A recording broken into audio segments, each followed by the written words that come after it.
ബൈക്കിൽ MDMA വിൽപ്പന 2 യുവാക്കളെ തൃശൂർ അന്തിക്കാട് പോലീസ് അറസ്റ്റ് ചെയ്തു. കണ്ടശാങ്കടവ് സ്വദേശികളായ വിഷ്ണു, സാജൻ VS വിഷ്ണു എന്നിവരെയാണ് പോലീസ് പിടികൂടിയത്.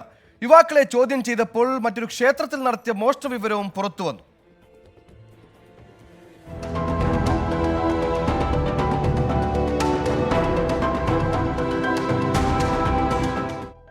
വെള്ളിയാഴ്ച രാത്രി കണ്ടശാങ്കടവ് ബോട്ട് ജെട്ടിക്ക് സമീപത്തെ പാർക്കിൽ നിന്നാണ് ഇരുവരെയും പോലീസ് പിടികൂടിയത്. പാന്റിലും ഷർട്ടിനുള്ളിലുമായി ഒളിപ്പിച്ച നിലയിൽ 1.5 ഗ്രാം MDMAയും 13.75 ഗ്രാം കഞ്ചാവും യുവാക്കളിൽ നിന്ന് കണ്ടെത്തി. ഇവർ സഞ്ചരിച്ചിരുന്ന ബൈക്കും പോലീസ് കസ്റ്റഡിയിലെടുത്തു. പിടികൂടിയ വാഹനത്തിന്റെ നമ്പർ കേന്ദ്രീകരിച്ചുള്ള അന്വേഷണത്തിൽ ഇവർ കഴിഞ്ഞ ദിവസം പട്ടാപ്പകൽ തൊയാക്കാവിൽ നടത്തിയ ക്ഷേത്ര കവർച്ചയുടെയും ചുരുളഴിഞ്ഞു. കാളിയേക്കല്ലെ വേലിയത്ത് രുദ്രമാല ഭദ്രകാളി ക്ഷേത്രത്തിൽ ദേവിയുടെ വിഗ്രഹത്തിൽ ചാർത്തിയ സ്വർണമാലയും താലികളും കവർന്നത് ഇവരെന്ന് കണ്ടെത്തി.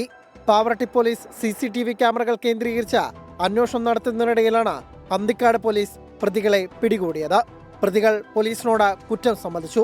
തൃശൂർ കോടതിയിൽ ഹാജരാക്കിയ പ്രതികളെ റിമാൻഡ് ചെയ്തു.